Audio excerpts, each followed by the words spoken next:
Bismillahirrahmanirrahim. Alhamdulillahirabbil alamin. Nahmaduhu wa nasta'inuhu wa nastaghfiruh. Wa na'udzu billahi min shururi anfusina min sayyiati a'malina. May yahdihillahu fala mudhillalah wa man yudlilhu fala hadiyalah. Asyhadu an la ilaha illallah wa asyhadu anna Muhammadan 'abduhu wa rasuluh. Allahumma salli ala Muhammad wa ala ali Muhammad kama sallaita ala Ibrahim wa ala ali Ibrahim. وبارك على محمد وعلى آل محمد كما باركت على إبراهيم وعلى آل إبراهيم في العالمين إنك حميد مجيد رب اشرح لي صدري ويسر لي أمري واحلل عقدة من لساني يفقهوا قولي أما بعد. Alhamdulillah, kita bersyukur kepada Allah Taala kita kumpul lagi, insya-Allah meneruskan kelas pengajian kita berkenaan dengan fiqh doa dan zikir. Yang mana kita sampai itu kepada tajuk yang ke-28 sekejap. 27 berkenaan dengan nama-nama Allah yang baik, Asmaul Husna ghairu mahsuratin bi alil muayyan, bahawa nama-nama Allah yang baik tidaklah terhitung terhad kepada bilangan tertentu, dan penjelasan wa bayanu murad bi qaulihi, dan penjelasan kehendak yang dikehendaki dengan sabda Nabi SAW, man ahsaha dakhal jannah, siapa-siapa menghitungnya dia masuk syurga. Itu lafaz daripada hadis Nabi sendiri. Dia kata innalillah tis'atan wa tis'ina isma, Allah Ta'ala ada 99 nama, mi'ah illa wahid, 100 kurang 1, man ahsaha dakhalal jannah, barang siapa menghitungnya dia masuk syurga. Cuma masalah menghitung tu, dia kata kerana nak jelaskan bahawa maksud menghitung tadi bukanlah seperti yang dibayangkan bahawa dibilang-bilang disebut-sebut nama berkenaan. Bahkan kerana nama Allah Ta'ala tidak terhitung pada 99 saja, tidak terhad pada 99, berdasar kepada 3 dalil hadis yang kita baca itu. Yang pertama itu hadis yang okey. Tiga tu hadis. Okey, hadis yang pertama dia kata antaranya adalah hadis yang tentang doa Nabi SAW. Doa Nabi SAW ketika sujud dalam solat, sujud akhir solat witir. Sujud terakhir solat witir, yang mana Nabi SAW berdoa ketika itu, Allahumma inni a'udzu biridhaka min sakhatik. Ya Allah, aku berlindung dengan engkau, dengan keridhaan engkau daripada kemurkaan engkau. Aku berlindung dengan keridhaan engkau dari kemurkaan engkau. Wa mu'afatika min 'uqubatik, dan dengan kemaafan engkau daripada hukuman engkau. Wa a'udzubika minka, aku berlindung dengan engkau daripada engkau sendiri. La uhsi sana'an 'alaika, tidak aku menghitung ke atas sanjungan ke atas engkau. Anta kama asnaita 'ala nafsik, engkau sebenarnya kau sanjung ke atas diri engkau sendiri. Maksudnya itu dalil bahawa sanjungan akan berlaku dengan nama. Dan nama, kenapa bila Nabi kata aku tak boleh menghitung sanjungan ke atas engkau, menunjukkan bahawa nama-nama itu ada nama-nama lain yang tak dapat diketahui oleh Nabi sendiri. Kemudian hadis kedua, hadis syafaat, yang mana Nabi SAW menyatakan bila di hari akhirat nanti, bila manusia semua datang jumpa para anbiya, memohon untuk digerakkan, dijalankan daripada mahsyar, untuk diselesaikan antara mereka dengan hukuman Allah Ta'ala, maka ketika tu Nabi SAW kata ketika dia sujud di bawah arash, dan dia kata kemudian akan dibuka oleh Allah Ta'ala ke atasku daripada puji-pujian dan elok sanjungan terbaik ke atasnya, sesuatu yang tak dibuka kepada siapa sebelumku. Mana ketika tu Nabi akan dapat diilhamkan dengan sanjungan yang tidak ada sanjungan lain, orang tahu. Dan lepas tu Allah Ta'ala kata kepada Rasulullah SAW, ya Muhammad irfa' rasak, wahai Muhammad, angkat kepala engkau, sal tu'tah, mintalah kau nak, engkau dah diberikan, isfa' tasyafa', mintalah syafaat, engkau diberikan syafaat. Itu hadis yang tu. Dan yang ketiga adalah hadis yang datang berkenaan dengan doa Nabi SAW ajarkan supaya kita kalau kesedihan, supaya kita sebut doa berkenaan. Jumpa lagi kan doa tu? Okey, alhamdulillah. Jadi dalam doa berkenaan, di hujung doa tersebut ada disebut berkenaan dengan bertawassul dengan nama Allah yang baik. Kerana dalam hadis, dalam berkenaan Nabi ajarkan supaya kita mengatakan as'aluka bikulli ismin huwalaka, aku minta kepada engkau ya Allah dengan semua nama yang ia milik engkau, yang kau namakan diri engkau sendiri, engkau turunkan dalam kitab engkau, atau engkau ajar siapa dari makhluk engkau, atau kau simpan dengannya, dengan apa kau simpan dia, sembunyikan dia dalam ilmu ghaib di sisi engkau. Maksud dia nama-nama berkenaan ada yang ada diajarkan, ada yang Allah Ta'ala simpan, ada yang simpan, ada diturunkan kitab tapi ada tak diturunkan kitab. Okey. Dan pada doa berkenaan, Nabi kata Allah akan gantikan kesedihan dengan kegembiraan. Baik, berkata Ibn Qayyim Al-Jauziyah, sambung hari ni ya tak? Bukan, bila kita sedih. Bila sedih, rasa Tak. Yang witir tu ketika yang satu lagi. Yang sebelum tu. Yang dia panjang sikit. Bukan yang sujud yang kita yang apa Allahumma inni a'udzu biridhaka min sakhatik. Yang tu. Kan yang satu lagi tu yang lain tu, yang doa yang saya sebut tu yang ketiga tu adalah doa untuk kesedihan. Yang dalam doa berkenaan Nabi kata barang siapa yang ada kesedihan sebagainya, dia mengatakan Allahumma inni abduka ibnu abdika ibnu amatik. Ya Allah, aku ni hamba engkau, anak hamba lelaki engkau, anak hamba perempuan engkau. Nasiyati bi yadik, nasihatku di tanganmu. Madin fiya hukmuk, berlalu ke atasku hukummu. Adlun fiya qada'uk, adil terhadapku keputusan engkau, ketentuan engkau. As'aluka bi kulli ismin huwa laka. Itulah. Itu satu lagi Kak, bukannya yang kedua tu. Dia 3 hadis. Itu nombor 2. Itu yang ketika sujud. Yes. Yang ketika sujud sujud witir. Sujud terakhir solat witir. Memang biasanya banyak orang baca lepas solat kadang-kadang. Ya, tapi benda tu yang tu Aisyah raba kaki Nabi tengah sujud. Itu dalam hadis berkenaan solat witir. Doa solat witir. Ketika solat terakhir, sujud terakhir solat witir. Okey. Baik, sambung hari ni. Jadi lepas penjelasan berkenaan dengan hadis yang ketiga iaitu berkenaan dengan hadis yang Allah Taala kita memohon Allah Taala untuk gembirakan hati kita demi kerana nama dia, dengan semua nama milik dia. Okey, jadi sekarang ni Ibnu Qayyim Al-Jauziyah berkata, muallif hafizahullah, berkata Ibnu Qayyim rahimahullah, faja'ala asma Allahi salasata aqsam, maka dijadikan dalam hadis berkenaan nama Allah kepada 3 bahagian. Nama Allah kepada 3 bahagian. Qismun, satu bahagian, sama bihi nafsah, yang ternamakan dengannya diri dia sendiri. Satu bahagian yang ternamakan dengannya diri sendiri. Fa'azharahu liman sya'a min malaikatihi aw ghairihi. Di manakah dia zahirkan ia kepada sesiapa yang dikehendaki di kalangan para malaikatnya atau selain mereka. Walam yunzil bihi kitabahu, tapi tak diturunkan dalam kitabnya. Nama yang bahagian pertama adalah nama yang Allah Ta'ala namakan dengannya diri sendiri. Yang para malaikat tahu nama berkenaan atau makhluk yang lain, tapi tak diturun dalam kitab. Tak diturun dalam kitab. Wa qismun, bagi kedua, anzala bihi kitabahu, diturunkan dengannya kitabnya. Fata'arrafa bihi ila ibadihi, maka dia kenalkan dengan nama berkenaan kepada hamba-hambanya. Bahagian kedua dari nama tersebut adalah nama yang turun dalam kitab. Bahagian pertama, dinamakan diri dia, malaikat tahu, tak turun dalam kitab. Kitab tu Quran atau semua kitab-kitab yang turun. Suhuf Musa ke, Suhuf Ibrahim ke. Bila sebut kitab tadi, dia bukan Quran saja.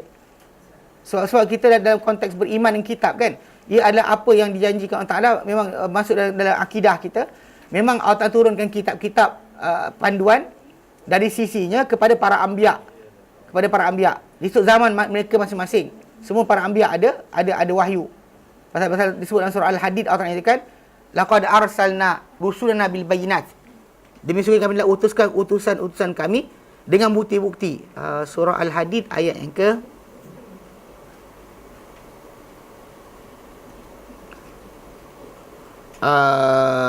ayat yang ke 25. Allah nyatakan, laqad arsalna rusulana bil bayyinat. Demi sesungguhnya kami telah utuskan utusan kami dengan bukti-bukti. Wa anzalna ma'ahumul kitaba wal mizan. Dan kami turunkan bersama-sama rasul-rasul tadi kitab dan juga mizan. Mana peraturan dan hukuman. Liyaquman nas bil qist, supaya tertegak manusia ini di atas keadilan, kesaksamaan. So means that semua nabi ada kitab. Cuma masalah sekarang ni, apa kitab mereka yang kita dapat tahu dekat dengan kita, itu 3 saja sebelum kita yang kita dengar, yang kita tahu yang disebut oleh kita, itu berkenaan dengan Taurat, Zabur, Injil. Tapi sebelum tu ada dengan Suhuf Ibrahim, Suhuf Musa. Itu yang disebut. Lain-lain tu tak diterangkan kepada kita apa kitab mereka. Macam Nuh AS, kitab nama apa tak tahu.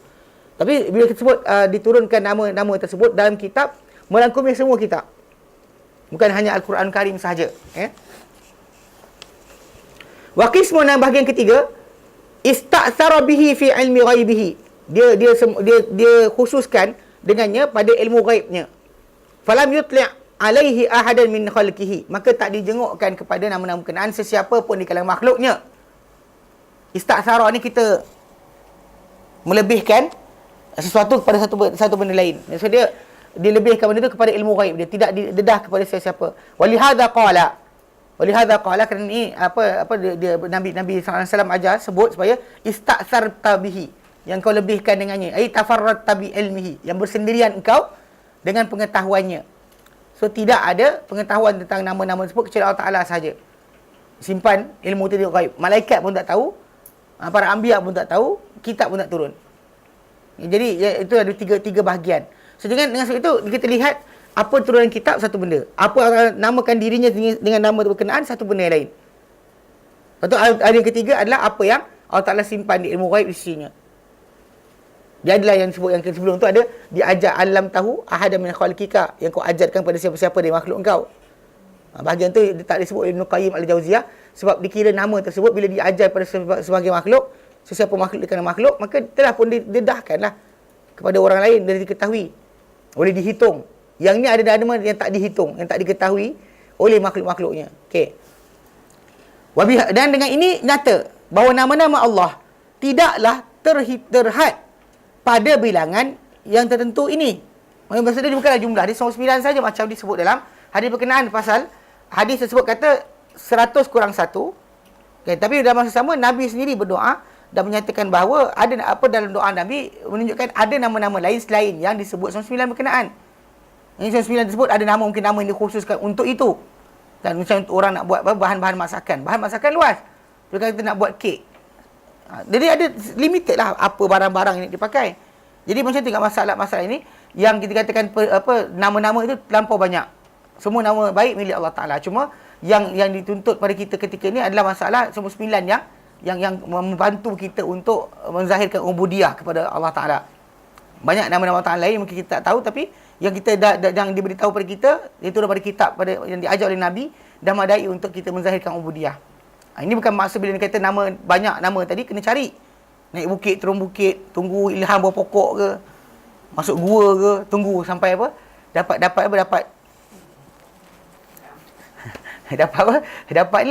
ilham. Itu tak payah ngarut. Kan? Pasal walaupun Nabi sebut benda tu secara umum. Mana Nabi kata dengan semua nama-nama berkenaan, tapi walaupun tak diketahui tak mengapa. Kenapa? Sebab kita kata Allah Taala tahu apa yang kita minta dan apa yang kita mohon tadi berdasarkan nama berkenaan kita boleh dapat. Bukan bererti kita kena cari nama tersebut. Sampaikan kepada sumber yang salah. Buka kitab Buddha ke, cari kod ada nama dalam tu. Buka Hindu ke, kod nama dalam tu ada. Memang macam-macam saya ingatlah macam dikatakan oleh Zakir Naik bila orang kata dia kata Ganesh dengan Vishnu kan. Dia kata benda tu pasal apa? Oh bukan Brahma dengan Vishnu. Dia kata kalau ikut bahasa Sanskrit, maksud Brahma tu adalah Rob. Pentadbir, sustainer. Ataupun pencipta. Dia ada dua, pencipta, Al-Khaliq, pencipta. The creator. Mana Brahma tu pencipta. Kalau anda kata atas bahasa Melayu tak salah lah kita kata wahai yang maha mencipta. Memang tak salah. Kalau itu dimaksudkan macam Vishnu tu maksud dia sustainer, Rob. Yang mentadbir. Ikut bahasa mungkin sebutan itu, tapi masalah pengertian terjemahan dia. Apa pengertian daripada nama tersebut. Tapi bila diletakkan objek macam Brahma tu gambar macam ni, tangan macam ni, rupa macam ni, Vishnu tangan banyak dan sebagainya, tak kenalah. Nama tu kita faham ikut Sanskrit tidak, tapi bila lepas bayangan manusia dah mula membayangkan mungkin salah. Kan? Macam dalam Kristian lah. Macam bila disebut macam dalam Taurat tentang Elohim kan ataupun ilah kan, Allah tu dia ada pengertian yang sama, tapi bila dia start imagining benda berkenaan nama berkenaan dengan sifat-sifat yang salah dan sebagainya, macam wrestling dengan Daud dengan Daud mana Tuhan wrestling dengan Daud, tak boleh lah, tak kena lah. Every time dia start salah imagine nama tadi tak pakai dah. Nama pengertian asal dia so yang menciptakan dia menjadikan dia. Tapi bila start ada wrestling dengan Nabi lah dan sebagainya, perang mana boleh macam tu kan? Yakub menang. Yakub wrestling dengan Tuhan. Apa benda gila. Ni masalah dia dalam Taurat. Dalam Old Testament nyatakan macam tu. Bahkan gelaran Israel tu diberi pada dia lepas dia menang. Allahu alam. Gila tu. Okay, ni kerana macam tu kita kata nama tadi kita faham, tapi masalahnya bila cerita tambahan tolak habis. Tak ada persamaan. Dalam Islam kita tak diajarkan kita meletakkan Tuhan kepada grade makhluk. Okey. Jadi jelas kata bukan terhad pada nama-nama. Bahkan ia dalam Quran, sunnah lebih banyak dari itu. Kalau dihimpun dalam Quran dan sunnah banyak dari itu lagi. Dan juga dalam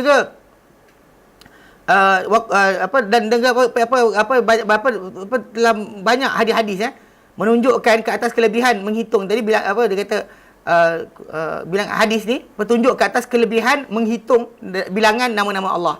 Jadi kalau kita hadkan kepada masalah menghitung nama Allah, itu memang kita boleh masuk ke semua. Tapi kalau kita sebut kepada masalah bilangan yang hanya 99, ada yang salah. Kita kata benda tersebut pada Nabi tu suruh tumpukan kepada 99, bukan maksud dia 99 sahaja yang ada. Faham tak? Untuk kita itu madai 99 tadi madai. Pasal ilmu Allah Taala luas dan kita mungkin tak terhitung untuk mendapatkan kesemuanya. Mungkin daripada 99 tadi dapat 2 3 pun jadi dah sebenarnya.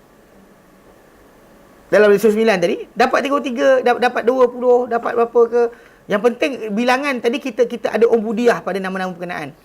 Zahir pada kita sifat kehambaan kepada Allah Taala seperti tawakal, harap, berdoa, bertaubat, merayu, meminta dan sebagainya kepada Allah Taala. Zahir sifat tadi, maka bergunalah sebutan berkenaan perhitungan tersebut. Tapi kalau kata sebut dekat nama dalam mulut kita hafal 99 nama Allah Taala, bahkan mungkin 300 nama Allah Taala ke, tapi tidak zahir ubudiah kepada diri kita, tak guna. Sebab kena selari masalah keilmu tentang nama tersebut.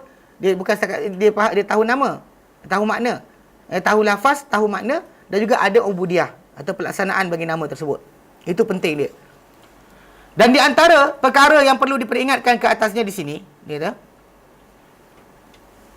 di antara perkara yang perlu diingatkan di sini, bahawa tidak datang daripada Nabi SAW hadis yang sahih mengenai bilangan atau hitungan nama-nama berkenaan dan juga pembawaan nama tersebut. Mana apa yang Nabi datangkan, tak didatangkan secara satu persatu nama berkenaan. Adapun apa yang datang dalam Jami' Tirmizi dan Sunan Ibnu Majah dan selain kedua-dua kitab berkenaan yang berupa sebutan bagi nama-nama dengan dibawa dengan dengan penuh.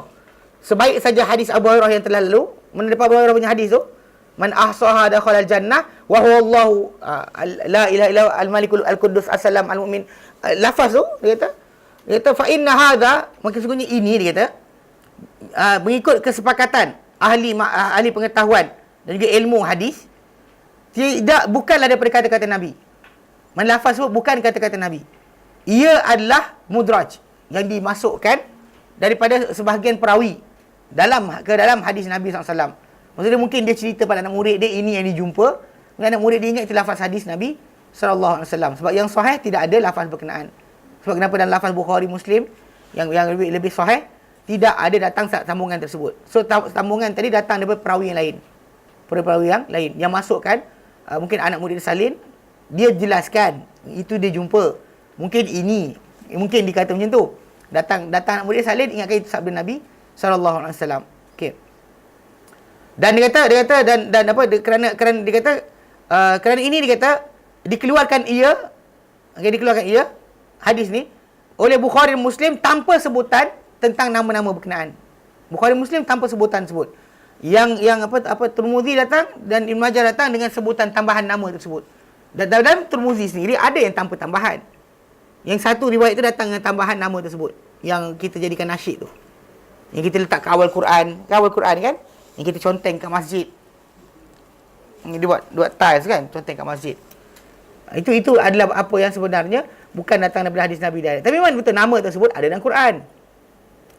Macam Malik, Kudus, Salam, Mukmin, Muhaimin, Aziz, Jabbar, Qahar, memang ada dalam Quran. Memang nama tersebut ada. Allah Ta'ala yang gelar diri dengan nama tersebut. Cuma perhitungan hanya itu nama dia, tak ada nama lain dan sebagainya, tidaklah. Ada lagi nama-nama lain yang datang dalam hadis Nabi SAW yang tak dimasuk ke situ. Ada, bahkan dalam Quran ada nama-nama yang tak masuk ke situ. Bukan semua nama itu dimasukkan. Dengan sebab itu kita kata tidaklah menjadi. Bahkan ketika dia orang sebut nasyid tu, dia tinggalkan satu. Dia Wahidus Samad. Wahid Samad. Pasal Wahid dengan Ahad dia kata satu maksud. So dia langsung skip. Pasal lagu tak sedap. Kalau letak Wahidun Ahadus Samad. Wahid Ahad Samad kan. Jadi dia don't skip satu. Turutan tu ikut yang mudraj lah. Yang mudraj dalam riwayat Tirmizi tu mudraj macam tu. Turutan dia. Sebab itu banyak orang ingat benda tu hadis Nabi, bukan hadis Nabi. Dan kita kata benda tu memang kita kata tak salah untuk kita sebut nama berkenaan. Tapi dalam konteks ni kalau kita kata dari segi apa himpunan sebut bukan daripada Nabi. Maka ada lagi lain yang tak disebut dalam itu. Dah termasukkan dalam tu. Tu kena faham. Bukan 99 saja, bahkan nak dipahamkan juga perhitungan tadi bukan sebutan 99 tersebut saja. Bahkan dia adalah masalah pemahaman pengetahuan makna, pemahaman lafaz dan juga pengetahuan lafaz, pemahaman makna dan juga ubudiyah dan juga pelaksanaan pengertian bagi nama-nama berkenaan. Bukan hanya tahu nama. Bukan hanya tahu lafaz. Tapi tahu apa reaksi kita patut ada dengan nama berkenaan. Faham okey. Soal melagukan lafaz-lafaz tu. Melagukan lafaz-lafaz tu itu biasalah. Nak macam mana orang kita suka nyanyi. Kan? Bahkan sekarang baru kat Radio IKIM keluar. Lagu macam Kristian. Sebut nyanyi lagu tentang Rasulullah SAW, You Are the Light dan sebagainya. Tapi dia dah keluar konten ni dengan gitar, dengan drum, dengan sekian macam lagu Kristian buat tentang Isa. Jesus is coming bla bla bla. Macam tu kita buat tentang Rasulullah SAW. Tak ada beza dah. Kadang-kadang orang ni bila kita sebut macam ni dia kata benda ni dalam Islam ni ada khilaf. Khilaf tadi bukan sampai kita serupa dengan kafir. Khilaf dalam Islam ni tentang masalah tertentu macam masalah kubur, macam masalah berhibur. Jangan sampai kita jadi macam orang kafir. Sebab kita buat Islam ni tadi para sahabat Nabi zaman mereka pun ada alat muzik. Wujud zaman mereka benda-benda kepenaan, bahkan mereka ada hari kerajaan dan sebagainya bergendang. Tapi dalam masa sama tidak mereka melagukan baik Al-Quran ataupun tentang Nabi dan sebagainya macam tu. Bahkan syair mereka tanpa diiringi gendang. Mereka bersyair saja. Bergendang untuk perempuan saja ketika hari perayaan membawa pengantin. Bukan para sahabat macam apa yang dikatakan muji Nabi dengan syair mereka. Mereka tak pernah bergendang pun sambil bergendang tu nyanyi ya Rasulullah goyang badan mana ada. Kan? Too much. Tak benda sini kalau kita perhatikan sangat jelas. Kalau kita sangat jelas. Dia kadang-kadang diorang masalah gatal expand dalil tau. Dia dalil tu panjang ni. Dia lebarkan sampai ini. Bila perbuatan macam ni dibuat, memang banyak benda boleh masuk dalam agama. Maksud dia dalil kisah tu tadi kisah ini. Nabi contoh macam Nabi tak marah orang tu bersyair. Lepas tu dia pun daripada syair tadi boleh qasidah yang dia buat. Lepas tu qasidah tadi boleh bergendang pula. Lepas tu letak tarikh tertentu pula. Lepas tu expand pula kepada haul bagi kematian wali-wali tertentu. Lepas tu expand pula kepada kematian raja tertentu. Siapa tak ikut nanti kena tolak, buang dia punya datuk. Alhamdulillah tak ada datuk. Kan? Apa benda? Tak ada too much tak. Dia benda tu macam ni je tau. Tu macam bid'ah ni asalnya sejengkal je. Sejengkal. Tapi dia akan jadi last sekali. Pasal kita kata adakah itu akidah akhlak para sahabat? Duk gitu. Simple as that. Tanya clear cut. Itu akidah itu mereka. Tak salah kan? Tak salah kan? Kata ikut para sahabat. Kata orang yang sayang Rasulullah. Para sahabat yang sayang Rasulullah daripada kita. Dan mereka tak sibuk buat benda tu. Imam Syafi'i sayang para sahabat banding kita. Tak sibuk buat benda tu. Bukhari tak buat. Tirmizi tak buat. Mahu tak? Ulama-ulama salafus salih tak sibuk dengan benda berkenaan. Tak sibuk gelik-gelik berlengguk-lengguk badan kerana mendengar saya nangis-nangis pun ada. Nangis. Lepas tu yang dia sikit je asalnya. Tapi dikembang-kembang lah sekali. Macam tu. Macam kita tengok sekarang lah. Macam tadi kan macam kes masalah mengingati nama-nama Allah tadi. Bukan dengan kita kata As'aluka ya man wallah kan. Kan? Lepas tu kena kalau macam apa yang da'i kan. Da'i ke apa yang tu? Apa nak pencetus ummah ke apa dakwah tu? Lepas tu perempuan sebelah kan apa benda ni? Tak dalam Islam ni kita kata kalau Nabi kata kalau kamu tahu apa aku tahu, kamu akan banyak menangis sedikit ketawa. Kalau kamu tahu apa aku tahu. Takkan pengetahuan tentang nama Allah Ta'ala menjadikan orang macam tu? Gembira, happy kan, gelak kan, ya, sekian. Takkan macam tu cara dia. Sebab kenapa kita kata banyak orang meninggalkan pengajian tentang apa Nabi sabdakan, sibuk puji sanjung nama Nabi. Yang Nabi ajarkan tu, ajaran Nabi datang dalam konteks teks hadis berkenaan. Teks sabda baginda SAW dalam tafsir yang diikutkan para sahabat Nabi SAW. Bukan berdasarkan kepada macam tadi lah. Bahkan benda tadi kalau kita ikutkan, gradually kita jadi Kristian. Yang dia hilang ritual sebab dia tinggalkan ajaran Isa ditinggalkan. Tapi akhir dengan nyanyi. Kumpul ramai-ramai nyanyi. Takkanlah Isa dah zaman dia preaching.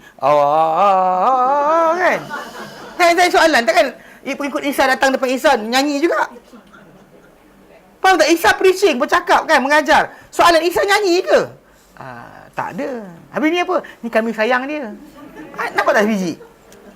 Ni banyak benda boleh buat. Hafal hadis tidak. Kan? Yang guru tu musnid. Nama-nama macam nik-nik tu letak belakang. Tapi yang anak murid semua jahil. Serius, confirm. Tanya berapa banyak hadis hafal. Tu bila kita bila sini mula dia buat daurah hadis kan. Dia buat 3-4 kali, lepas tu hilang dia bantai gendang balik. Pasal jiwa mereka suka gendang.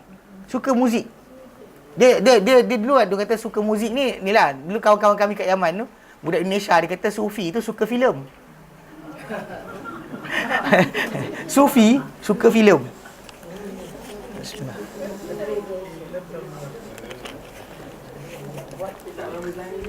Macam mana? Berjanji tu asas itulah. Sebab kenapa daripada belajar hadis Nabi, belajar kitab sirah, tukar kepada hari kita nasyid je. Even orang yang berjanji tadi tak tahu apa dalam kitab berjanji. Dia tak tahu. Bukan saya pernah buat sekali. Dia minta ceramah kan. Lepas dia berjanji, saya kata macam ni. Siapa boleh bagi saya nama Nabi sampai Datuk ke-20? Saya bagi hadiah. Kitab berjanji kat tangan dia orang. Dia tak tahu, dia dah baca dah tadi. Kitab berjanji di tangan mereka. Orang audience ni dekat tangan dia orang ada kitab berjanji. Saya kata sebut Datuk Nabi punya bapa nak keturunan sampai Datuk ke-20 sampai Adnan dia. Dalam kitab berjanji tu ada. Disebutkan nama Muhammad bin Abdullah bin Abdul Muttalib bin Hashim bin Qusay bin Kilab bin Ka'ab bin Murrah bin Ghalib bin Fihr bin Malik bin Kinanah bin Mudirikah. Memang disebut nama tu ada. Tapi dia orang macam semua macam Itu saya kata nampak sangat tak tahu benda. Dia seronok lagu dia 4 je. Dia mula 1 2 3 4. 1 2 3 4. Dia ada 4 lagu. Berjanji tu lafaz syair tu kan dia baca dengan 4 rentak. 4 rentak. Rentak 1 2 3 4. Bapak saya ajar saya dulu. Tak serius. Bapak saya dia baca benda sedap. Memang bapak saya dulu buat berjanji ni memang orang panggil dia. Tapi kita kata pasal benda tadi problem tambahan lagi besar adalah bukan masa janji tadi. Kalau baca rumah akan selamat, kalau baca rumah akan aman, kalau baca itu lagi tambahan dia. Ini konsep sebenar yang dalam masyarakat kita tak faham. Sebenarnya konsep masalah membaca syair tentang Nabi. Tak salah. Tapi bila start benda tu ada kepercayaan. Mana tak ada kepercayaan? Kalau tak ada kepercayaan, kita tinggalkan. Yang tu buat yang lain. Itu masalah sebenar. Itu dah seronok kan, seronok berlagu. Lepas tu lepas berjanji, hadrah pula. Dia ada kompang pula kan. Saya tengok cerita Mak Lampir dulu, yang Indonesia punya cerita tu kan. Ada kumpulan-kumpulan wali-wali tu menghalau Mak Lampir pakai kompang. Dia hadrah ke. Lepas tu Mak Lampir datang, lari kan. Tak dapat nak ni. Halau hantu. Wallahualam. Tapi cerita dia macam tu. Sebenarnya asas pertama, kita kata benda berkenaan keserupaan tadi. Kita memang para sahabat menjauhi. Kalau color pakaian color baju kan. Apa tertentu, warna-warna tertentu dilarang kerana keserupaan dengan orang kafir. Macam tu juga masalah kita amal. Apa lagi amal hiburan kan, hiburan nasyid dan sebagainya sampai kan jadi macam Mak Saleh dah macam tu kan. Oh God kan, kreng gitu kan. Apa hal kan? Dengar semalam ada dengar dalam radio Aikim pasang. Tak tahu siapa budak nyanyi. Aku tu macam Kristian ke Muslim ke, tak ada beza dah. Dia jadi unity kan. Bukan unify, unity. Jadi satu semua, sama aje. Apalah. Tak tahulah. Ini masalah dia. Sebab kita nak macam nama-nama tadi, memang dicuba para ulama kumpulkan atau asingkan. Macam kita nama para ulama kita asma dan sifat. Kadang-kadang para ulama sekarang kita asma dan sifat yang menerangkan berkenaan dengan nama-nama Allah dan sifat-sifat Allah Taala. Mungkin dia akan ambil dari situlah. untuk pengeluaran dia. Kalau orang tu nak follow up daripada surah, dia tak ayat Quran, dia akan jumpa. Dia akan jumpa, kalau dia follow semua ayat Quran, dia akan jumpa lah hujung ayat, kadang-kadang awal ayat dan sebagainya yang menerangkan berkenaan sifat-sifat Allah Subhanahu Wa Taala atau nama-nama dia. Yang kalau dia keluarkan benda tu dan dia cuba hitung, fahami, tahu pengertian, kemudian dia bereaksi dengan nama berkenaan. Jadikan diri dia ada reaction dengan nama tersebut. Didik, ajar diri dia ada reaction dengan nama tersebut. Itu yang kendaki. Dia kan kata masalah nyanyi saja, semua nyanyi. Kan?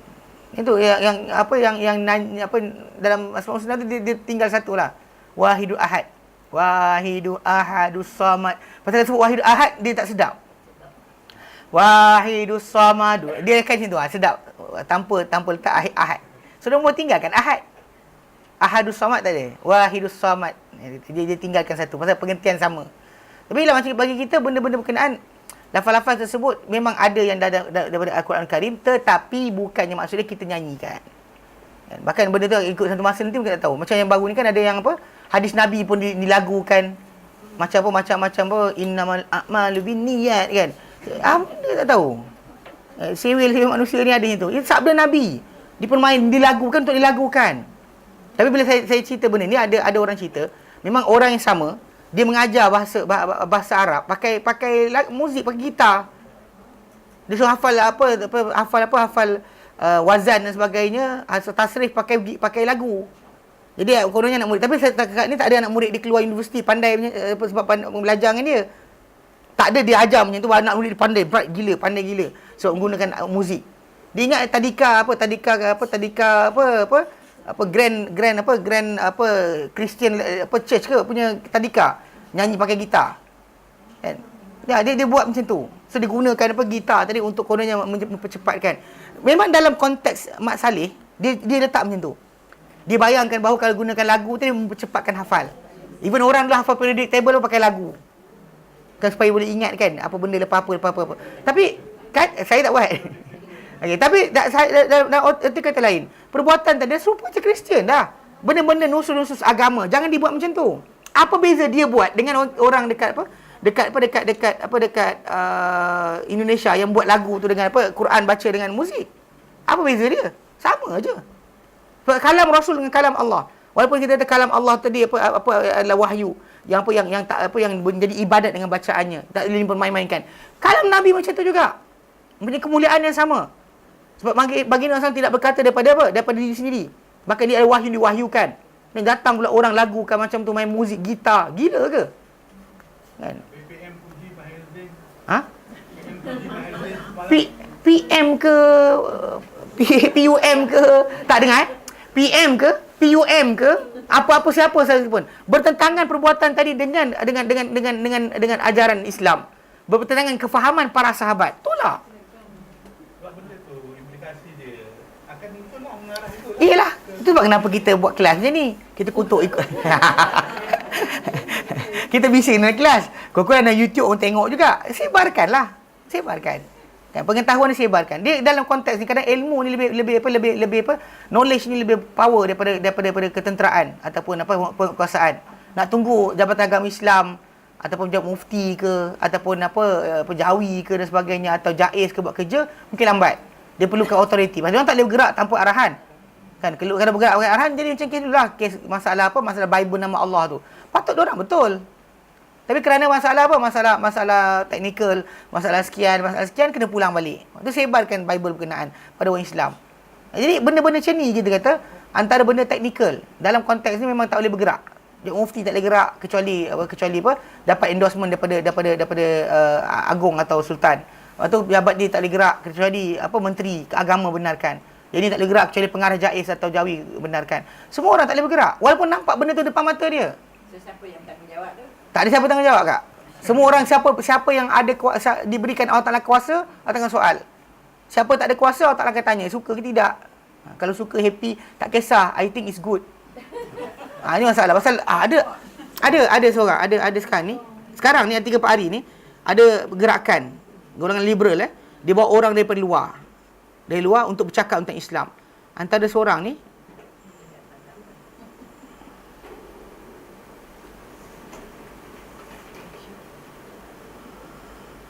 sekejap Ada, saya dapat semalam. Okey. Okey, dia orang dapat datang ni, dia orang bawa geng-geng apa Ikram dan sebagainya, dia bawa Dr. Jasir Audah. Jasir. Kita tahu betul Jasir ke nama dia ataupun Yasir Audah, wallahu alam. Audah, tapi dia punya perbincangan antara benda dia sebut yang dia orang rekod kan kemarin, ada ucapan dia. Dia kata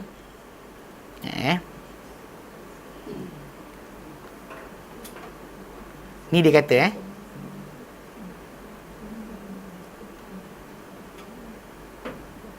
apa dia cakap ni? Benda ni dia kata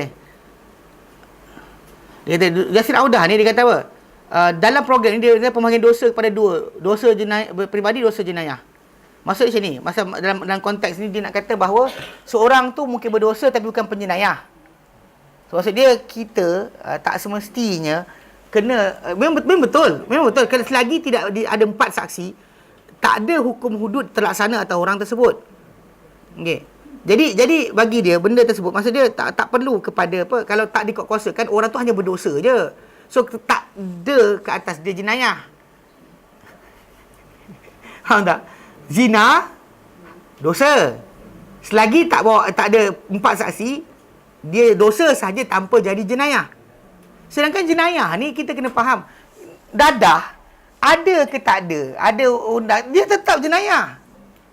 Faham? Bila dibezakan dosa dengan jenayah tadi, ada masalah. Sebab dia anggap bahawa benda ni dosa peribadi, kesalahan peribadi, bukan jenayah. Kesalahan peribadi. Sedangkan dalam Islam, apa Nabi ajar? Dalam hadis Bukhari dan Muslim, hadis berkenaan dengan pelaksanaan hukum. Nabi kata, masalul mu'minin, masalul qaimi ala hududillah. Perumpamaan orang yang melaksanakan hukum Allah. Wal waqi'i fiha, dan orang yang kena hukum Allah Ta'ala. Kama sali qaumin, seumpama satu kaum, istahamu ala safinatin, yang buang undi naik atas satu kapal. You know, kita all of us, kita buang undi naik atas satu kapal. Fa asaba ba'dhum a'laha wa ba'dhum asfalaha. Mana separuh kumpulan tadi, dia orang buang undi, dapat duduk atas, separuh lagi duduk bawah. Fakana alladhi fi asfaliha, orang duduk bawah tadi, idza staqaw minal ma', bila dia rasa dahaga nak minum air, marru ala man faqaw, minta orang atas, oi, nak air. Asal air tak ada kan. Lepas tu, faqala alladhi fi asfaliha, dia kata, faqala ba'dhum, dia kata, law anna kharaqna fi nasibina hadha kharqan, kalau kita tebuk selubang kat sini, dia kata, kan ni keliling laut kan, sibuk minta air orang atas, kalau kita tebuk lubang sini kita tebuk sini, walam nuk liman fawqana, tak payah kita kacau dah orang atas kita. Nabi kata apa? Ini berdosa peribadi ni, the personal things. Orang tu rasa kalau tak kacau dah orang atas, kita tebuk lubang sini. Okey, Nabi bayangkan orang yang buat dosa ni, dia bukan setakat masalah dia seorang. Dalam Islam tak dibayangkan dosa tu hak perseorangan, bukan hak individu. To make a sin, untuk berdosa atau tidak, itu kan dosa individu. Sebenarnya dosa perbuatan seorang tu, sebab kenapa? Bila dia tebuk situ, dia bukan membahayakan diri dia saja. Kan, alah saya tebuk diri saya je, tak. Nabi kata, lau taraku wa ma aradu, kalau mereka yang nampak tadi, biarkan apa mereka buat, halaku jami'a, mereka binasa semua sekali akan tenggelam. Baik yang atas, baik yang bawah. Baik yang sebelah-sebelah pun. Jiran sebelah nampak pun, alah anak orang kan anak kita, tenggelam sekali. All akan tenggelam. Wa in akhadhu ala aidihim, kalau mereka tahan tangan mereka, tahan tangan orang yang tebuk ni, najau wa najau jami'a, selamat semua, selamat orang atas, selamat orang bawah, selamat semua sekali. Pasal benda macam ni, ini konsep agama dan masalah dosa. Dosa ni bukan benda peribadi. Masalah diampunkan Tuhan, itu hak dia. Hak peribadi Allah Ta'ala, hak peribadi bagi orang tersebut, dan hak Allah Ta'ala yang mutlak. Nak diampunkan, tetap pulang. Tapi masalah benda tu dosa, merosakkan masyarakat dia. Tapi golongan macam ni kan, dia bawa golongan macam ni cakap, oh konon ini dosa, ini jenayah. So you can differentiate. So jadi macam benda dosa lain, jenayah lain. Dan Islam dosa tu adalah jenayah. So jenayah apa kalau jenayah paling besar? Merosakkan keturunan. Merosakkan maruah. Apa dosa? Dosa masa kita dalam Islam datang kan, penjagaan 5 perkara. Jaga agama, jaga akal, jaga nyawa, jaga akal, jaga harta, jaga maruah atau keturunan. So sekarang ni kalau anda kata penzinaan tersebar, maka benda paling besar berlaku adalah masalah rosaknya keturunan. Keturunan rosak. Masalah hak kafalah keluarga, masalah apa mewarisi rosak. Anak luar nikah tak boleh warisi bapak luar nikah dia, tahu. Biar bapak dia kaya sekalipun tak boleh. Biarpun bapak tu mengaku tu anak dia atas dasar luar nikah tak boleh. Dia ni nasab kepada dia. Ini rosak keturunan. Rosak masalah hak macam wanita yang mengandung anak nikah tak dapat hak daripada suami yang lelaki yang mengandungkan dia. Macam mistress kan, dia tak ada hak macam isteri. Dalam Islam kalau kita tu isteri ada hak yang lain. So, dan bahkan konsep kekeluargaan tadi akan rosak kalau kita manusia kata nak kahwin tak kahwin sudah. Macam Jepun, apa jadi? Sekarang orang muda di Jepun tak ada tau. Makin kurang. Orang muda di Jepun dah makin kurang. Sebab statistik bunuh diri di Jepun makin jatuh. Dulu banyak yang muda bunuh diri. Sekarang tak ada. Yang untuk pergi Jepun. Dia kata banyak ramai orang tua. Orang muda dia makin sikit. Sebab manusia ni nak hidup untuk berkeluarga, nak dibesarkan seorang anak tadi dengan betul, dia mesti ada keluarga. Mesti ada keluarga. Kalau tak dia punya ni ada pak saudara dia. Kalau bapa mak dia mati ada keluarga dia menjaga dia. Benda tadi akan menyebabkan kekalnya institusi keluargaan. Tapi orang ramai tak nak. Mula start kata bebas, nak kahwin tak kahwin. Tengok apa jadi. Macam dulu di Singapura kan, tak nak anak kononnya. Sekarang kena kabut. Tak ada apa yang panggil apa? Modal insan. Modal insan tak ada. Modal duit ada, modal insan tak ada. So semua import. Sekarang siapa ada anak dia utamakan dapat rumah. Dia utamakan semua sekali. Awak tak beza. Pasal dia akhirnya dia tahu dah. Sebab tu Allah Ta'ala letakkan aturan yang tepat. Masalah perkahwinan tu penting. Tapi bila benda ni berlaku kan, macam Sweden contohnya, negara yang 50% anak lahir anak luar nikah. Anak yang lahir tu 50% yang tercatat adalah luar nikah. Yang mengandung ketika atas pelamin pun tak dikira. Bayangkan macam mana. Jadi dengan sebab itu masalah zina ni bukan masalah dosa peribadi. Pasal benda tu, pasal zina tadi merosak keturunan.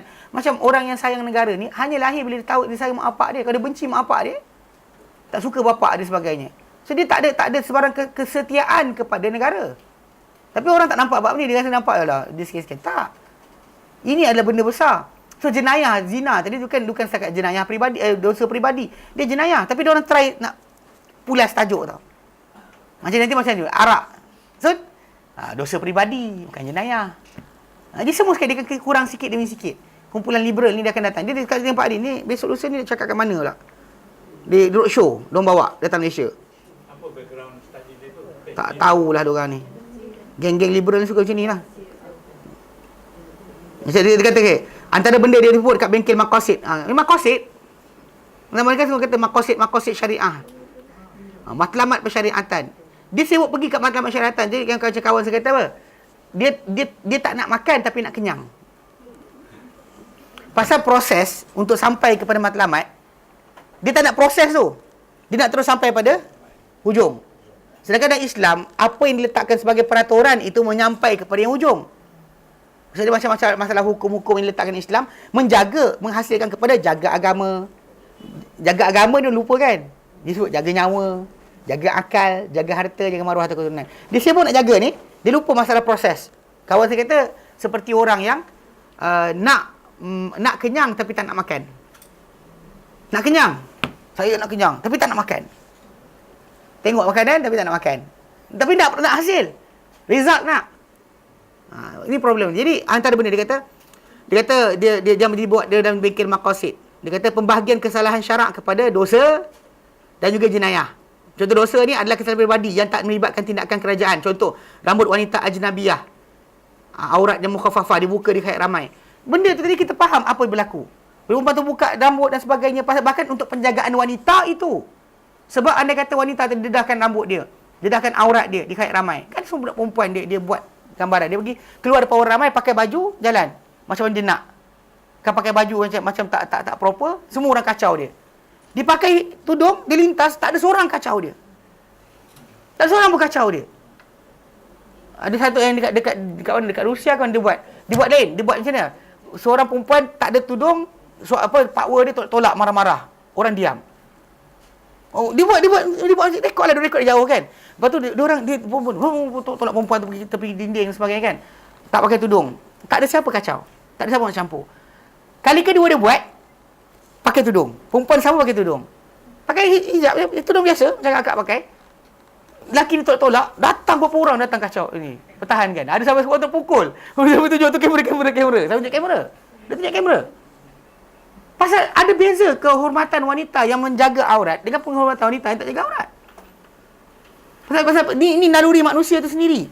Kadang dia kata macam daripada macam tu nak macam mana? Orang tinggalkan terus. Berbeza, sangat berbeza. Layanan orang kepada wanita yang bersopan dengan tak bersopan. So sebab itu bila konteks macam ni kan, benda ni kita kata masalah kerajaan ni bapa. Bila bapa dia kena apa? Pastikan anak-anak dia selamat. So peraturan yang diletakkan tu untuk apa? Selamatkan anak-anak dia. Tu masalah aurat. Macam tadi semalam pergi ke KLSP, apa ada orang perempuan tu. Kalau kena halau dengan office tu, dia asal apa datang pakai seluar pendek. Pakai seluar pendek, pakai t-shirt, slipper dan sebagainya. Berurusan dengan jabatan kerajaan. Kalau nak pergi masuk dewan apa?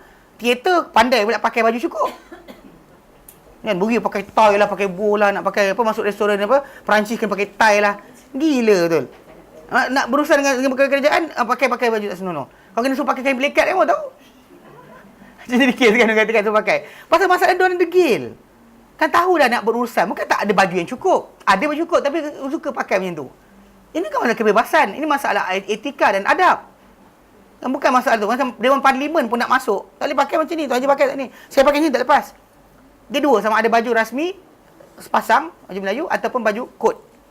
Kod ni boleh masuk. Kata tak boleh. So maksud dia dalam konteks itu kenapa dah masalah lain tak boleh? Ini pasal benda tu untuk mengganggu kan. Jadi pembahagian dosa kepada ni dan jenayah dia kata. Dan dia kata zina tertutup dari kesesakan dari kesaksian 4 orang. Itu pun dianggap sebagai dosa je. Dosa je. Tapi bukannya jenayah. Sedangkan kita dalam Islam itu adalah jenayah. Kan itu tak salah. Banyak benda mengganggu dengan ni. Muslim berbuka di hari ramai pada bulan Ramadan. Itu pun dosa peribadi. Itu bagi kita kata benda ni dalam Islam tu beza dia tak faham macam mana untuk maqasid syariah tadi. Zaman Abu Bakar dah orang tak bayar zakat. Tapi Abu Bakar sibuk perangi kenapa?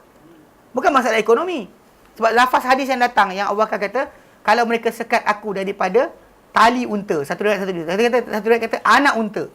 Yang mereka dahulu berikan kepada Rasulullah SAW. Inaqan atau iqalan. Satu riwayat kata iqal. Iqal ni tali unta. Tali unta apa nilai dia sangat? Tak ada nilai pun. Kalau mereka tak bagi aku tali unta, mereka bagi kepada Rasulullah SAW, aku perangi mereka atas tali unta tu tadi. Bukan masalah duit. Bukan masalah ekonomi. Ia masalah apa? Masalah kepatuhan pada syariat. Itu tugas pertama negara. Jadi bila orang main sini kan, datang dari luar, diorang bawa, diorang import. Pasal ustaz-ustaz kat Malaysia yang diorang upah tak ada apa, bawa orang luar. Orang Malaysia pula dengar cakap Mak Saleh sikit. Mak Saleh tu. Yang buat ni Ikram. Bukan live lah kak. Dia buat ni lah satu seminar, maqasid dan benda tu. Okey. Roadshow lah. Okey, crime jenayah adalah kesalahan yang melibatkan kerajaan. Contoh zina dengan saksi. Itu salah dia. Tanpa kerajaan tahu ke tak tahu tetap jenayah lah. Macam dadah lah. Dadah kerajaan tak tahu, tak jenayah itu. Cuba apply benda yang sama. Dadah yang tersebar tanpa kerajaan tahu, itu dosa. Kalau tahu, jenayah. Buat yang tu. Rompakan yang kerajaan tahu, dosa. Tak tahu, jenayah. Jangan tahu, jenayah. Kalau buat seorang-seorang, dosa. Apa beza dia? Kedua, minoriti Muslim yang berkuasa tidak sepatutnya melaksanakan undang-undang Islam ke atas majoriti bukan Muslim yang berkuasa. Minoriti Muslim yang berkuasa tak sepatutnya melaksanakan undang-undang ke atas majoriti Muslim yang bukan Muslim yang berkuasa. Sedangkan zaman Nabi SAW dahulu di Madinah pun, majoriti yang ramai sebenarnya, Yahudi keliling Madinah lagi ramai daripada umat Islam lah. Dia tak baca sejarah. Ketiga, autoriti kebenaran. Semua orang boleh bicara tentang satu masalah dengan memberi pendapat masing-masing. Dia nakkan bebas lah. Komen berstart dengan bebas bersuara, tapi last sekali berakhir dengan kutuk Quran, kutuk Nabi. Itu alasan dia. Kebenaran dapat dizahirkan daripada masalah tersebut, bukan daripada individu yang membincangkan masalah itu.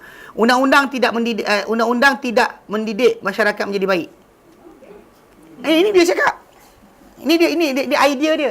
Dia kata dalam Islam ni. Sedangkan kita dalam Islam ni, kita kata hujung adalah masalah kemaslahatan umat.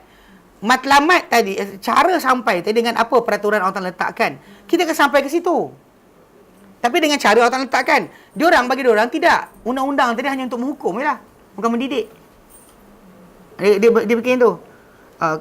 Kelima, harus memilih pemimpin kafir selagi dia melihara maqasid syariah.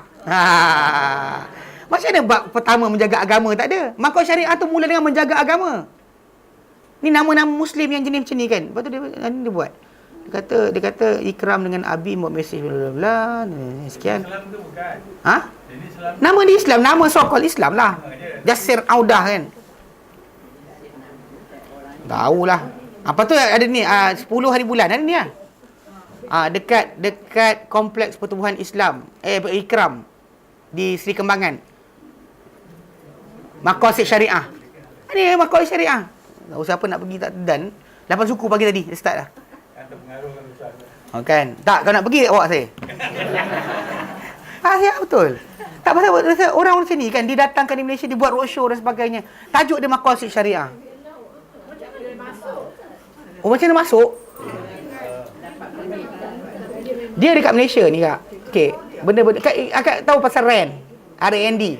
Dia antara benda inisiatif macam itulah. Dan kadang-kadang benda-benda macam ni datang, program macam ni datang. Yalah, orang sibuk tahan Wahabi. Orang sini tinggal lah. Sebab bagi orang-orang yang Wahabi ini tak apa. Pasal mempromotkan kebebasan beribadat cara masing-masing. Kalau Wahabi ni strict sangat, tak boleh, kena nas. Jadi kalau kita buka open nas, ni boleh masuk lah. Kita cakap macam ni kisah benar. Seorang yang kita golongan salaf, kita berpegang dengan nas. Takkan kita keluar dari nas. Tapi orang yang nak free thinker, nak bebas berfikir, kononnya membuka ruang untuk kefahaman tambahan, bla bla bla bla. Dan akhirnya macam inilah, kumpulan ni masuklah jarum dia. So memang benda ni asas, memang orang kafir susun pun. Kan datang dengan macam-macam tempat. Dari Oxford datang, dari sekian datang, semua datang. So orang macam ni datang, dia untuk mempromosikan pemahaman tadi. So konsep ni kena faham betul. So dalam bulan lepas memang banyak kumpulan datang. Tapi tajuk dia Maqasid Syariah. Sebab Maqasid Syariah tu apa? Dia 5 perkara. Jaga agama, jaga nyawa, jaga akal, jaga harta, jaga maruah atau keturunan. 5 perkara ni dijaga. Dengan itulah datangnya hukum, kata mereka. Sedang kita gunakan 5 ni bila tak ada dalil. Whenever dalil tak wujud, maka akan dihukum benda-benda yang baru tadi dengan 5 perkara tadi. Ada tak rosak pada agama? Ada tak rosak pada nyawa? Baru kita hukumkan haram atau halal. Apa-apa benda baru. Hukum-hukum yang baru macam panggilan urban. Dia akan ukur pada 5 perkara tadi. Kan? Masalah berkenaan dengan apa, macam-macam benda. Masalah apa benda akan diukur. Kalau ada dalil, kita pergi kepada benda tu. Pasal itu adalah keputusan yang difikir oleh ulama sebab nak letakkan hukum bagi benda baru. Maqasid Syariah tadi pada benda hukum tak ada dalil. Faham tak? Kita belajar dan kita kata kita fikirkan benda berkenaan kalau benda tu benda baru berlaku. Macam zaman Umar. Pada zaman Umar dahulu bila kita kata apa? Dia pernah hentikan potong tangan ke atas rakyat pada tahun berlakunya kemarau. Berlaku kebuluran. So dia hentikan hukum hudud. Sebab memang dalam konteks hudud tadi boleh hanya terlaksana bila orang tu mencuri, bukankan lapar. Kalau lapar maka dia tak dihukum. Takkan ditakzir mungkin, dipenjara mungkin, tapi takkan dipotong tangan dia. Potong tangan hanya boleh berlaku dengan syarat-syarat dia. Nilai barang tersebut mesti lebih daripada 3 dirham. Ataupun 1/4 dinar. Yang jumlah dalam dalam apa kalau kita kata 1 dinar bersamaan 4.5 gram emas, 1.2 lebih gram emas. Mana 160 lebih harga nilai barang tersebut. Bukan telur sebiji, takkan kena lah. Mana telur sebiji harga 100? Apple sebiji mana ada harga 100? Maksudnya jumlah tadi, barang tadi. Kemudian barang tadi mestilah barang yang tersimpan. Kalau barang terdedah, macam kasut kita kat luar orang curi, tak boleh potong tangan. Kalau buka pagar, dia panjat, dia kena. Kalau pagar tak kunci, dia masuk, dia ambil, dia tak kena potong tangan. Dia boleh ditakzir. Mahkamah boleh ambil sebat dia ke kurung penjara ke sebagainya untuk tempoh tertentu, tapi tidak boleh dipotong tangan. Ini dalam Islam. Pasal dengan sebab itu bila Umar bin Khattab bila zaman dia hentikan sementara potong tangan ke atas pencuri. Sebab ketika tu memang orang akan terdesak mencuri kerana benda sekian. Maka kelaparan. Dan maka dalam kelaparan, tadi kita masuk kebun orang kan. Kita lapar, masuk kebun. Kita makan banyak mana tak apa. Jangan bawa keluar je. Tak tahu tak ni? Tadi kisah betul. Kalau kita lintas, memang dalam kita minta izin kalau dia kata tuan dia ada. Kalau tidak, kalau tuan dia tak ada, kita masuk, kita makan apa yang ada, betul keluar. Iya, la ilaha syarika lah. Ni hukum bendahar. Ini kita lapar lah, bukan kita ingin. Iyalah. Bukan kita ingin. Anyway kalau kita masuk, kita makan, kita keluar. Tak apa, jangan bawa je. Jangan bawa keluar je. Tak, ini masalah dia. Benda-benda sebab antara bahagian zakat yang tak terbayar oleh tuan punya pokok adalah itu. Faham tak? Yang kita patut bersedekah. Pasal hujan turun bukan kita siram pokok durian tu. Siapa siram pokok durian? Angkat tangan. Durian besar-besar tu siram kan, pilih bomba. Mana ada? Macam pokok di luar rumah. Pokok dia biar orang. Ya Allah, ambil apa? Kita tak kenapa belajar. Bila kita tanam pokok tu, belajar bahawa ini adalah untuk sahabuan akhirat kita. Supaya nanti kita mati, nanti pokok tu dimakan oleh orang, dimakan jalan pahala. Itulah sedekah jariah. Tapi tanam sekarang lewat dah kita. Betul. Tak, itu masalah dia. Banyak orang fikir macam tu. Banyak orang sekarang fikir, umur aku dah 50. Contohnya, nak tanam pokok, tapi pokok durian 20 tahun, 70 tak ada makan, dia tak tanam. Sangat rugi. Kalau kita dah tua sekalipun, dah umur kita dah lanjut sekalipun, tanam. Sebab bila masa kita tanam, pokok tu tumbuh akan dimakan oleh siapa, kita dapat pahala. Jangan buat calculation salah. Jangan berkira sangat. Burung makan, daun dimakan, orang berteduh, burung buat sarang. Faham tak? Itu konsep. Jadi anyway, dalam asas tadi kan, mana dalam tajuk ni pasal matlamat tadi, mencuri tadi yang dipotong tangan tadi adalah bagi orang yang melampaui batasan, tidak dia sedang mempunyai harta tapi dia tamak pada harta orang lain. Pecahkan barang tu, curi, dia apa? Menceroboh ke atas hak orang lain. Dan barang, kalau anda kata benda lapar, kita tak curi barang orang mahal. Barang murah aja macam kuih apa sekian. Kalau yang merompak bank tu kan, ketika zaman kelubuluran rompak bank. Awak tak makan emas. Duit tu makan. Kenapa dia merompak? Sebab dia lapar. Mana ada? Pasal duit anda tak ada makan. Kalau dia rompak. Apa sini telur tu? Saya kan. Okey, tak potong. Ada beza. So jadi dalam konsep sebenar, kita beramal dengan nas. Maqasid syariah itu dibincangkan pada benda-benda yang hukum dia kita panggil apa tidak ada nas yang soreh. Ataupun berlaku ada timbal balik, tolak menolak di antara masalah menjaga agama dengan menjaga nyawa. Mana satu? Jaga agama. Kan? Nyawa kena jaga, tapi masalah jaga agama lebih penting. Sebab itu dalam konsep ini berlaku bila dalam kisah peperangan Nabi SAW. Ada tempoh tertentu Nabi lepaskan tawanan. Ada tempoh tertentu macam Bani Quraizah dahulu Nabi bunuh semua sekali. Lelaki-lelaki dan dewasa. Perempuan dibiarkan hidup, anak lelaki yang tak balik dibiarkan hidup. Tapi yang lelaki-lelaki semua dewasa semua dibunuh. Ada yang diusir. So berdasar kepada masalah tadi. Tengok mana lebih penting. Jadi yang konteks itu dalam konteks masalah pelaksanaan yang terbuka. Adapun untuk meninggalkan hukum Islam hanya kerana supaya orang bukan Islam masuk Islam. Mana ada? No such thing. Tinggalkan hukum Islam supaya orang bukan Islam masuk Islam. Tinggalkan hukum Islam supaya orang bukan Islam masuk Islam. Mana ada? Maksudnya buang Islam supaya orang bukan Islam bersama Islamnya tu. Jadi kumpulan-kumpulan macam ni kena jaga-jaga sikit. Zaman sekarang ni memang musim ni antara musim paling banyak kumpulan ni dibawa masuk orang. Memang adalah muka macam muka ada. Lepas tu embassy US pun buat, US Embassy dia buat rancangan lain. Rancangan US Embassy je US Embassy dia buat KMU, Community Muslim Universal Malaysia. KMU Public Forum, Unstoppable Monsters, Defeating Extremism Through the Power of Ideas. Malaysia tempat dianjurkan Malaysia American Commission on Education Change. Kan tu datang dia bawa pengajar kononnya kan ngajar. Dia datang dengan idea. Datang dengan mission. Okey. Yayasan Tun Razak Tower Kuala Lumpur. Macam aku pernah dengar nama tempat dia di mana Okey. Lepas tu yang bercakap. Nombor pertama dia Aizat KMU. Moderator Netusha. Lepas tu yang kedua Sistem Islam punya orang. Azarina. Lepas tu Adams, Joshua. Challenger. Dia ada kumpulan lah. Jadi benda ni dia jointly hosted by US Embassy in Malaysia. Jadi macam inilah. Ni benda-benda yang sekarang tengah buat. Dia buat contoh perbincangan buat orang muda bincangkan idea. Dan Islam ni kita kata memang untuk idea tapi ada batasan dia.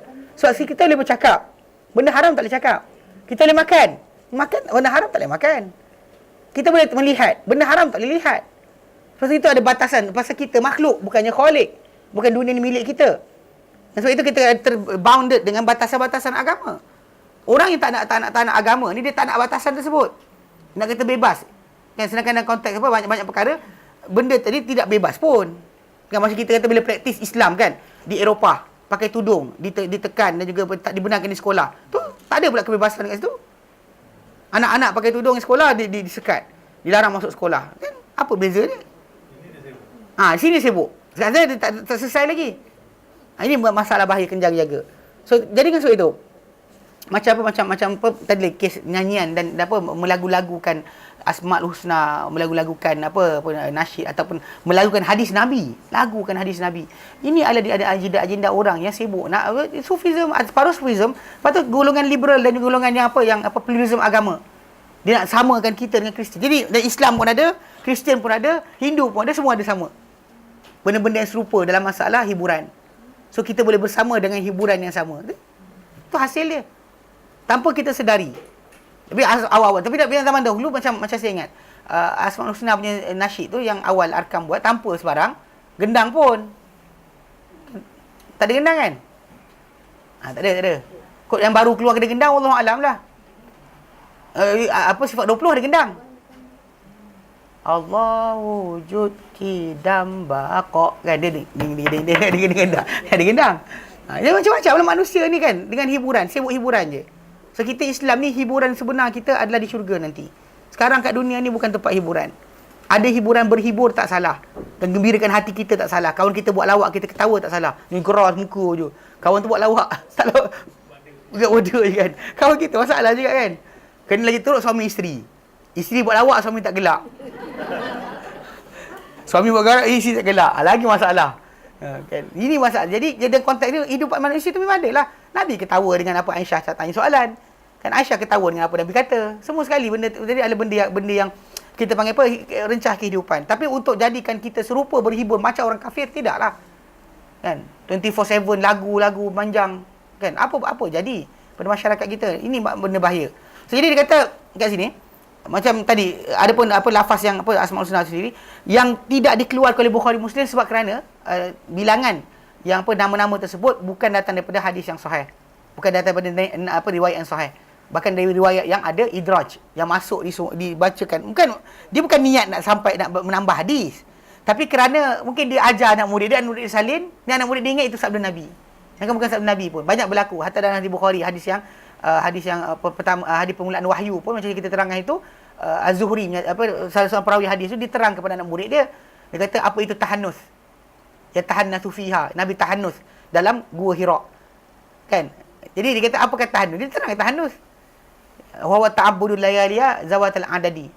Mana dia beribadat pada waktu malam, duduk diam dan malam beribadat. So jadi ada orang ingat itu dah sebahagian daripada hadis Nabi. Hadis Nabi. Macam juga dalam hadis itu juga datang Az-Zuhri berkata, dia kata fi ma balaghana, mana Nabi sedih. Nabi sedih sangat ketika mana wahyu terputus. Kan wahyu datang pada Nabi di Gua Hira, Nabi jumpa dengan Waraqah clarify. Lepas Waraqah mati. Nabi lepas tu tunggu wahyu lama. Tempoh yang sangat lama. Sampaikan Nabi bersedih. Jadi bila Nabi sedih tu, dalam riwayat berkenaan datang kata-kata Az-Zuhri. Dia kata fahazina huznan syadidan fi ma balaghana, pada apa sampai pada kami. Dia kata keadaan yang tarada min syawahikil jibal. Nabi hampir-hampir terjun daripada gunung nak bunuh diri. Kerana sedih sangat nak bunuh diri. Tapi masalahnya lafaz itu daripada Az-Zuhri tidak ada sanad. Tapi dia berada di tengah-tengah hadis. Orang yang tak belajar hadis betul, dia kata tengok Nabi pernah cuba bunuh diri. Lafaz itu tidak sahih. Bahkan itu yang dikatakan oleh Zuhri, Nabi sedih. Ya, itu betul. Nabi sedih. Aisyah kata Nabi sedih. Sedih sangat. Apa tu? Az-Zuhri tambah, ikut apa sampai pada kami, Nabi cuba nak terjun di atas gunung. Benda tu tak ada sanad. Az-Zuhri bukan sahabat Nabi. Jadi bila dia kata ikut apa sampai pada kami, siapa cerita?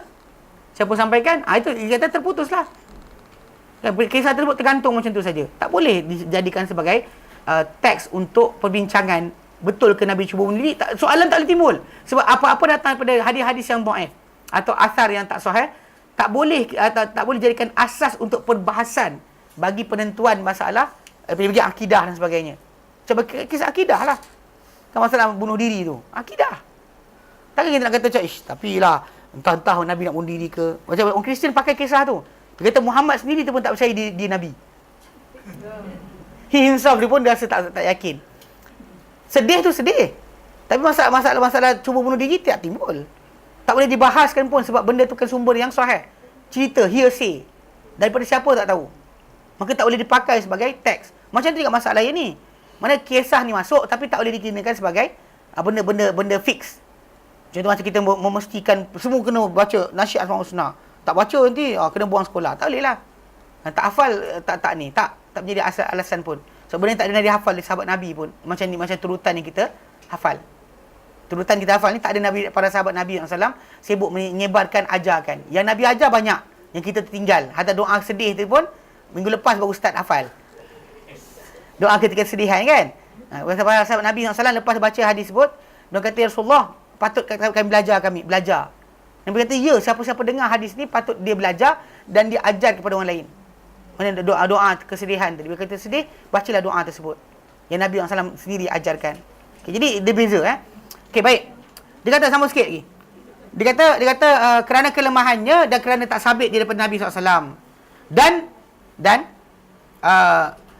perincian perkara berkenaan akan didapati ia oleh pelajar penuntut ilmu terbentang pada tempatnya dalam kitab-kitab ahli ilmu. Mana kalau buka kitab hadis, ada perbincangan lagi panjang tentang tajuk masalah lafaz-lafaz Asmaul Husna tadi yang datang dalam surah Tirmizi tersebut. Adakah dia lafaz dengan macam tu dan sebagainya, penghafalan dia, dan juga lafaz tadi idraj, boleh belajar kat sana dan kitab-kitab lain. Di sini kita nak bincangkan khas kepada berkenaan masalah pengertian hadis tersebut supaya jangan sampai orang tu kata nama Allah Taala hanya 99 kerana Nabi SAW sabda Allah Taala ada 99 nama, 100 kurang 1, barang siapa menghitungnya dia masuk syurga. So penghitungan tu kita terangkan apa, dan masalah nama Allah Taala tak terhad pada jumlah yang tertentu. Bahkan ada nama-nama lain yang tidak diketahui oleh Nabi SAW sendiri, tak turun dalam kitab pun. Yang Allah Ta'ala simpan di ilmu ghaib dia pun ada. Yang Allah Ta'ala namakan dirinya sendiri dengan nama tersebut yang para malaikat tahu, yang mungkin tak diketahui oleh orang-orang yang lain. Okey? Dia kata kemudian sesungguhnya nama-nama yang wujud sebenarnya telah lalu dalam kitab dan sunnah. Mana lalu wujud nama-nama yang tu memang wujud. Macam kita terangkan nama tersebut Sekejap.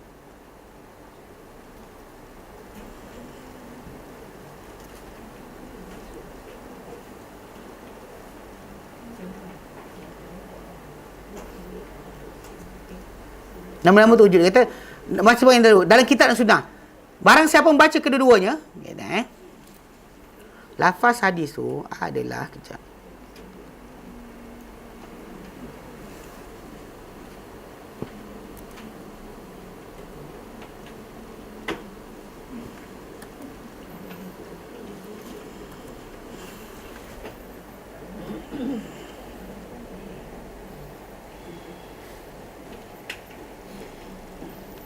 Okey. Ustaz Ahmad ada jap saya tunjukkan. Bukhari, Muslim. Okey. Dalam Bukhari dalam Bukhari, Muslim, okey. Semua lafaz dia tanpa penambahan nama-nama tersebutlah. Macam ni kan. Ingat Allah Taala 99 nama dan Sahih Muslim. Hadis nombor 2677. Okey, yang dalam Ibnu Majah nanti ada. Ni. Contoh Ibnu Majah hadis nombor 3861. Dalam 3861 ni dia tambahan tu lepas daripada ni lah, lepas daripada 100 kurang 1 man hafizha dakhal jannah wahya, dan dia adalah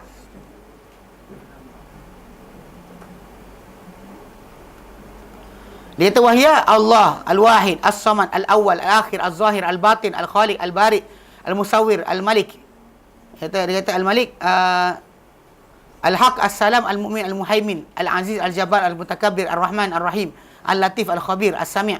So jadi yang ni yang datang ni kan, ini datang dalam Ibnu Majah. Ibnu Majah punya lafaz. Okey. Kemudian dalam Tirmizi yang lafaz tu juga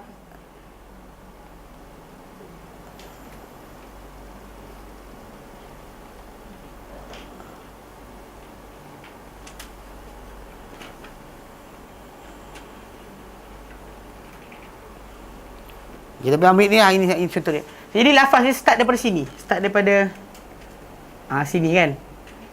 Yang ini sampai bawah ni semua ni bukan.